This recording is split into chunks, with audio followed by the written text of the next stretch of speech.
నమస్తే, నా పేరు తేజస్విని. బీసీఎన్ న్యూస్ కి స్వాగతం. ముందుగా ముఖ్యాంశాలు. ఏఐ విప్లవం ద్వారా వచ్చే సాంకేతిక ఫలాలను సద్వినియోగం చేసుకోవాలన్న మంత్రి లోకేష్. జీవితంలో ఉన్నత లక్ష్యాలు సాధించాలంటే కష్టపడి ఇష్టపడి చదవాలని విద్యార్థులకు ఉద్బోధ. వ్యవహారిక భాషకు గొడుగు పట్టిన మహనీయుడు గిడుగు రామ్మూర్తి అన్న మంత్రి కందుల దుర్గేష్. నవంబర్, డిసెంబర్ నెలల్లో నంది నాటకోత్సవాలు నిర్వహిస్తామని వెల్లడి. రాష్ట్రంలో పోలీసులు శాంతి భద్రతలను గాలి కుదిలేశారన్న మాజీ మంత్రి కాకాని. టీడీపీ బెదిరింపులు, తాటాకు చప్పుళ్లకు భయపడేది లేదని హెచ్చరిక. చైనాతో బంధంపై ప్రధాని మోదీ కీలక వ్యాఖ్యలు. ద్వైపాక్షిక సంబంధాలను మరింత ముందుకు తీసుకెళ్లడానికి సిద్ధంగా ఉన్నామని స్పష్టం. జీవితంలో ఉన్నత లక్ష్యాలు సాధించాలంటే కష్టపడి ఇష్టపడి చదవాలని విద్యార్థులకు మంత్రి లోకేష్ ఉద్బోధించారు. ఏఐ విప్లవం ద్వారా వచ్చే సాంకేతిక ఫలాలను సద్వినియోగం చేసుకోవాలని సూచించారు. ప్రముఖ ఐటీ సంస్థ సైఎంట్ ఫౌండేషన్ సహకారంతో 8 కోట్ల వ్యయంతో విశాఖ జిల్లాలోని 50 ఉన్నత పాఠశాలలో ఏర్పాటు చేసిన ఏఐ ల్యాబ్లు, స్టెమ్, రోబోటిక్స్ ల్యాబ్లను ఆయన వర్చువల్ గా ప్రారంభించారు. ఈ కార్యక్రమానికి చంద్రంపాలెం, వాడపాలెం, ఎండాడ ఉన్నత పాఠశాలల నుంచి దాదాపు 1000 మంది విద్యార్థులు హాజరయ్యారు. ఈ సందర్భంగా లోకేష్ మాట్లాడుతూ గతంలో పారిశ్రామిక విప్లవం వల్ల అనేక ఉద్యోగాలు వచ్చాయని, ఐటీ విప్లవంతో తెలుగు వారికి లక్షల్లో ఉద్యోగాలు వచ్చాయని గుర్తు చేశారు. ఇప్పుడు రాబోయేది ఏఐ విప్లవం అని అన్నారు. విద్యాశాఖలో అనేక సంస్కరణలు తీసుకొచ్చామని, ఇందుకు ఉపాధ్యాయుల సహకారమే కారణమని పేర్కొన్నారు. మీరందరూ అనుకోవచ్చు ఏఐ వల్ల మాకేంటని. మీరందరూ ఇక్కడ కూర్చున్న పిల్లలు యుఆర్ ఫ్యూచర్. మీరు ఇండస్ట్రియల్ రెవల్యూషన్ గురించి వినుండొచ్చు. ఒక్కొక్క ఇండస్ట్రియల్ రెవల్యూషన్ ఒక్కొక్క టైంలో వచ్చింది.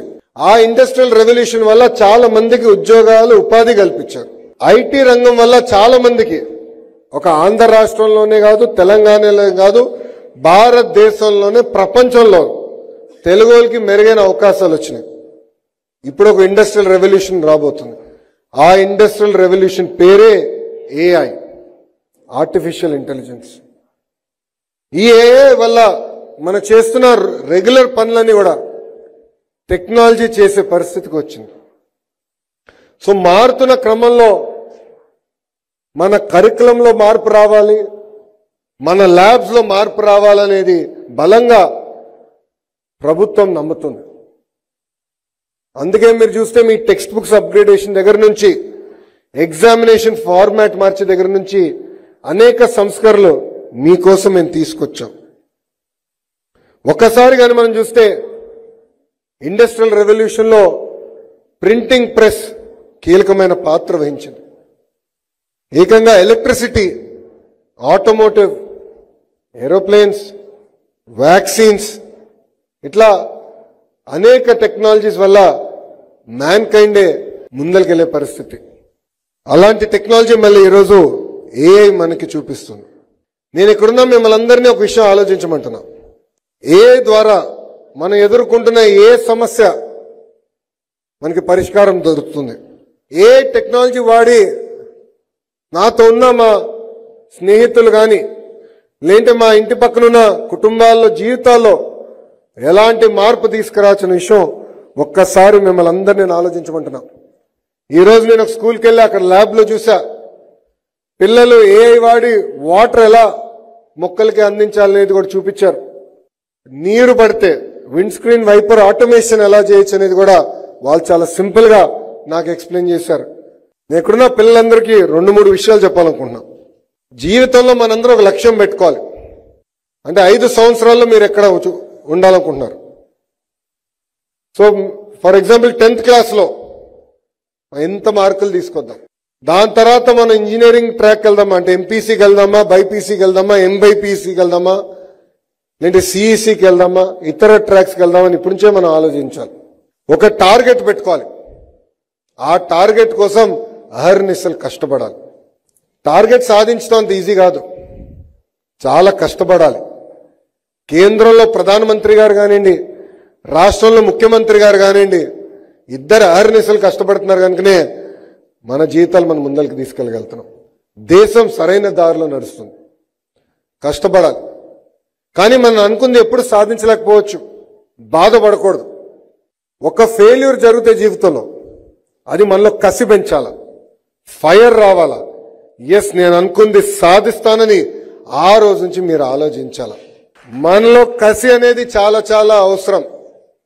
ఆ హంగర్ అనేది ఉన్నప్పుడే. అప్పుడు చాలా మంది నాకు ఫోన్ చేసి ఆ శాఖ మీకు అవసరమా అని అడిగారు. సంఘాలు ఉంటాయి, పిల్లలు ఉంటారు, ఏ చిన్న సమస్య ఉన్నా మిమ్మల్నే బ్లేమ్ చేస్తారు, మీకు ఆ శాఖ అవసరమా అని నన్ను అడిగారు.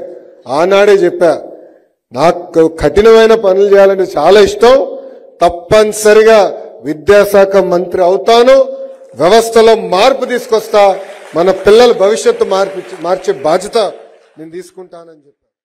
వ్యవహారిక భాషకు గొడుగు పట్టిన మహనీయుడు గిడుగు రామ్మూర్తి అని పర్యాటక శాఖ మంత్రి కందుల దుర్గేష్ అన్నారు.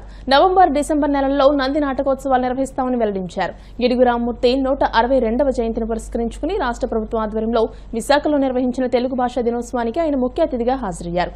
తెలుగు జాతి ఔన్నత్యాన్ని, భాష గొప్పతనాన్ని CM Chandrababu, deputy CM Pawan Kalyan నిలబెడుతున్నారని అన్నారు. అనంతరం గిడుగు పురస్కారాలను 14 మందికి అందజేశారు. రేగుళ్ల మల్లికార్జున రాసిన తెలుగు వెలుగు పుస్తకాన్ని మంత్రి ఆవిష్కరించారు. ఈ సందర్భంగా చిన్నారులు ప్రదర్శించిన సాంస్కృతిక నృత్య కార్యక్రమాలు ఆకట్టుకున్నాయి.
తెలుగు కండ ఎల్ల నృపులు గొలువ ఎరుగవే పాసాడి దేశ భాషలందు తెలుగు లెస్స అని చెప్పి సాహితీ సమరాంగణ సార్వభౌముడైనటువంటి శ్రీకృష్ణదేవరాయలచే వేణువుల ప్రశంసించబడినటువంటి భాష ఏదైనా ఉంటే అది తెలుగు భాష అనేటువంటి మాటని ఈ సందర్భంగా నేను మనవి చేస్తున్నాను.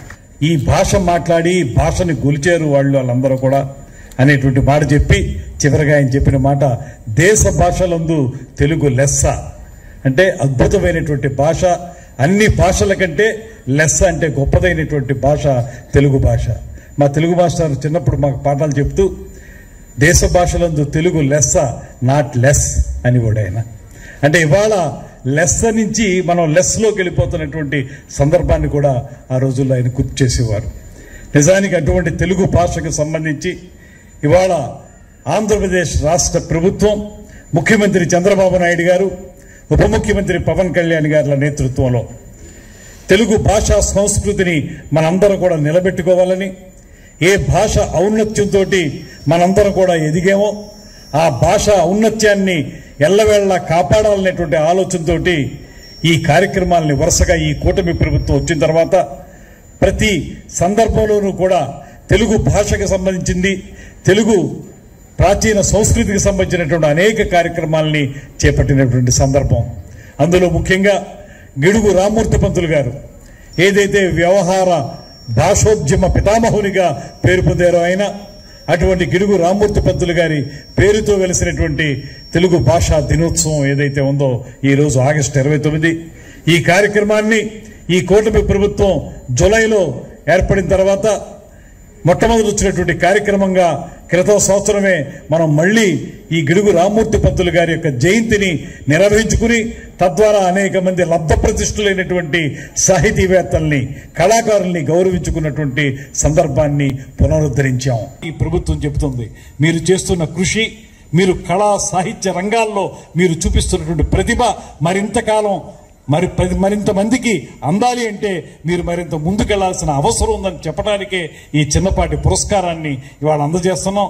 ఈ పురస్కారం ద్వారా మీ యొక్క సేవలు కళా సాంస్కృతిక రంగాలకి భాషా వికాసానికి మీరు చేసే సేవలు మా అందరికీ ఉపయోగపడాలని మనస్ఫూర్తిగా కోరుకుంటూ టీడీపీ బెదిరింపులకు భయపడేది లేదని మాజీ మంత్రి కాకాని గోవర్ధన్ రెడ్డి హెచ్చరించారు. కావలి మాజీ ఎమ్మెల్యే ప్రతాప్ కుమార్ రెడ్డికి సంఘీభావంగా కావలి వెళ్తున్న కాకాని ఎమ్మెల్సీ చంద్రశేఖర్ రెడ్డిని పోలీసులు హౌస్ అరెస్ట్ చేశారు.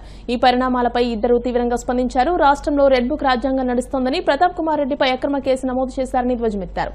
కావలిలో ఎలా అడుగు పెడతారో చూస్తాం, తలలు తీస్తాం అంటూ ఎమ్మెల్యే కృష్ణారెడ్డి తీవ్ర వ్యాఖ్యలు చేశారని, నేడు పోలీసులను అడ్డం పెట్టుకుని హౌస్ అరెస్టులు చేయించారని ఆగ్రహం వ్యక్తం చేశారు. రాష్ట్రంలో పోలీసులు శాంతి భద్రతలను గాలికి వదిలేశారని, వైసీపీ నేతలపై అక్రమ కేసులు, అరెస్టులు ప్రధాన ఎజెండాగా ప్రభుత్వంతో కలిసి పనిచేస్తున్నారని దుయ్యబట్టారు. నా మీద గాని, నా సోదరుడు శాసనమండలి సభ్యులుగా ఉన్నటువంటి చంద్రశేఖర్ రెడ్డి గారి మీద గాని శాసనసభ్యుడు వచ్చి మాట్లాడడం జరిగింది. ఆయన ఏం చెప్పాడు, మీకు ధైర్యం ఉంటే కావల్లో అడుగు పెట్టండి అన్నాడు. మేము ధైర్యానికో లేదా ఆయన తొడగొడితే అయ్యా ఆయన తొడగొట్టాడు కాబట్టి మేము వెళ్లాలనే పౌరుషానికో కాదు. మేము మాకున్నటువంటి నాయకులు కార్యకర్తలందరితో మా రీజనల్ కోఆర్డినేటర్ గా ఉన్నటువంటి వ్యక్తి కారుమూరు నాగేశ్వరరావు గారు మాజీ మంత్రి, ఆయన ఈ రోజు అక్కడికి వస్తున్నాడు కాబట్టి మేము అందరం కలిసి వెళ్లి ఆ కుటుంబాన్ని, అక్కడ ఉన్నటువంటి స్థానిక నాయకుల్ని కార్యకర్తలతో మాట్లాడాలని వెళ్తుంటే ఈ రోజు దానికి సంబంధించి పోలీసులు సిఐ గారు వచ్చి వేదాయపాలెం సిఐ గారు మాకు నోటీసులు ఇచ్చి ఓ పక్క చంద్రశేఖర్ రెడ్డిని నిర్బంధించి మాకు సంబంధించినటువంటి నాయకుల్ని, అదేవిధంగా దారిలోనే నాగేశ్వరరావు గారిని అటకాయించి ప్రతాప్ కుమార్ రెడ్డి ఇంటి ముందు భారీ బందోబస్తు పెట్టి మేము ఎప్పుడు చూడలేదు ఇటువంటి విపత్కర పరిస్థితులు. అంటే మీ ఉద్దేశం తొడదడితే ఆయన తొడదట్టిన దానికి మద్దతుగా పోలీసులు వస్తున్నట్టుగా కనపడుతుంది. అంటే మేము ఇంట్లో నుంచి బయటకు వెళ్ళకూడదు, ఈ ప్రభుత్వం చేసేటువంటి అవినీతి అక్రమాల గురించి మాట్లాడకూడదు. ఈ రోజు ఎవరన్నా మాట్లాడితే వాళ్ళ దగ్గరికి పోయి ఫోన్లు చేసి మీ స్థాయి అంతా మీరు మాట్లాడతారా అని చెప్పి బెదిరిస్తారు. ఎవడన్నా ఫ్లెక్సీ కడితే మీరు ఫ్లెక్సీ కట్టే అధికారం మీకు ఎక్కడుంది, ఏదన్నా కడితే తెలుగుదేశం వాళ్ళు కట్టాలా, మేము కాపాడాలా ఆ ఫ్లెక్సీని ఊరు చెంచకుండా, కానీ మీరు కట్టడానికి లేదని చెప్పి పోలీసు వాళ్ళు వచ్చి చించేస్తారు. ఎప్పుడు చూడలేదు ఇంత వింత పోకడి. అందుకే ఎమర్జెన్సీ రోజులను తలపించేటువంటి విధంగా ఇవి ఉన్నాయి. కాబట్టి మేము శాంతియుతంగా వెళ్లాలనుకున్నటువంటి దానికి వీళ్ళు అడ్డంకులు సృష్టించడం సరైనటువంటి పద్ధతి కాదు. కాబట్టి ఖచ్చితంగా ఏదైతే ఈరోజు మేము కార్యక్రమం అనుకున్నామో దానికి ఏం చెప్తున్నారంటే పోలీసులు, ఈరోజు ఒక్కరోజు వాయిదా వేసుకోండి సార్, రేపు వెళ్దురు అని చెప్పి. దాని అర్థమైంది, ఈరోజు అందరు వస్తారు, నాయకులు అందరూ కలిసి వెళ్తారు. కాబట్టి ఈరోజు కనుక దాన్ని మినహాయిస్తే మరలా అందరూ గుమ్ముకోవడం కష్టం, కలవడం కష్టం. కాబట్టి ఏదో ఒక విధంగా వీటిల్ని నీరు కార్చాలా, ఈ కార్యక్రమాలు ఏమీ జరగకూడదు, ఈ జిల్లాలో అవినీతి జరుగుతుందనేటువంటి బయటకు పొక్కకూడదు. కాబట్టి ఈ కూటమి ప్రభుత్వంలో ఉండే పెద్దల దృష్టికి కూడా ఈ జిల్లా అవినీతి పోకూడదు. కాబట్టి ఈ జిల్లాలో ఉండే పోలీసు ఉన్నతాధికారులు ఆ ఎమ్మెల్యేలకు కొమ్ము కాస్తా వాళ్ళు చెప్పినటువంటి మాటలు వింటా పోలీసులను మా మీదకు పురమాయించి ఈరోజు మమ్మల్ని నిర్బంధించి నిరోధించేటువంటి ప్రయత్నాలు జరుగుతున్నాయి. ప్రజాస్వామ్యం అపహాస్యం పాలవుతుంది, రాజ్యాంగ విలువలు పడిపోతున్నాయి. ఇటువంటి దురదృష్టకరం దుర్మార్గమైనటువంటి పరిపాలన ఎన్నడూ చూడలేదు. కాబట్టి మేము ఇప్పటికి కూడా జిల్లా ఎస్పీ గారిని కోరేది, శాంతియుతంగా మేము ఏదైతే వెళ్లాలనుకున్నామో వాటిని మీరు అనుమతించండి. మీరు అనుమతించకుండా మీ అంతటి మీరుగా మా మీద పోలీసు ప్రయోగించి మా నాయకులు కార్యకర్తల మీద దొంగ కేసులు పెట్టాలనేటువంటి దుర్మార్గమైనటువంటి ఆలోచనతో ఉన్నట్టుగా మాకు అర్థమవుతుంది. మేము వెళితే మరలా మా పోలీసులను కూడా ఏదో ఒక విధంగా వీళ్ళు వాళ్ళ మీద దాడి చేశారని చెప్పి ఇంకొక 307 కట్టేదానికో లేకపోతే దానికి ఏదన్నా ఎస్సీ ఎస్టీ జోడించేదానికో. ఎందుకంటే మన ప్రసన్న కుమార్ రెడ్డి గారి విషయంలో విన్నాం, మీ అంతటా మీరు పడి మీ చెయ్యి దెబ్బ తగిలితే ప్రసన్న కుమార్ రెడ్డి మా చెయ్యి కొట్టాడని చెప్పిన పోలీసులు పోయి కేసు పెట్టారు. పాపం ఆయన మీద ఒక 307 నమోదైంది. కాబట్టి ఎప్పుడు చూడలే ఇంత దుర్మార్గమైనటువంటి చంద్రబాబు నాయుడు గారు ఉన్నప్పుడే. ఎందుకంటే గతంలో భూమా నాగిరెడ్డి గారు ఎవరినో పట్టుకుంటే ఆయన మీద ఎస్సీ ఎస్టీ కేసు పెట్టించాడు ఆ రోజు. ఈరోజు అదే పందా కొనసాగుతుంది. ఇది సరైనటువంటి పద్ధతి కాదు. ఎక్కడికి వెళ్ళినా ఈరోజు సంఘీభావం తెలియజేయడానికి వందలాది మంది మొన్న మేము కాలు వెళ్ళినప్పుడు స్వచ్ఛందంగా కూడా అక్కడ ఉన్నటువంటి వ్యాపారస్తులు అన్ని వర్గాలకు సంబంధించినటువంటి ప్రజలు రావడం జరిగింది. ఇది మరింత పతనానికి దారితీసేటువంటి పరిస్థితులు ఏర్పడతాయి. ఇది సరైనటువంటిది కాదు అని చెప్పి తెలియజేస్తున్నాం. ఎవరు ఎంతమంది పోలీసులు వచ్చినా మిలిటరీని ఇక్కడ దించినా మా పోరాటం ఆగదు. మాకు సంబంధించినటువంటి వ్యక్తులకు జరిగేటువంటి అన్యాయాన్ని ప్రశ్నిస్తూనే ఉంటాం.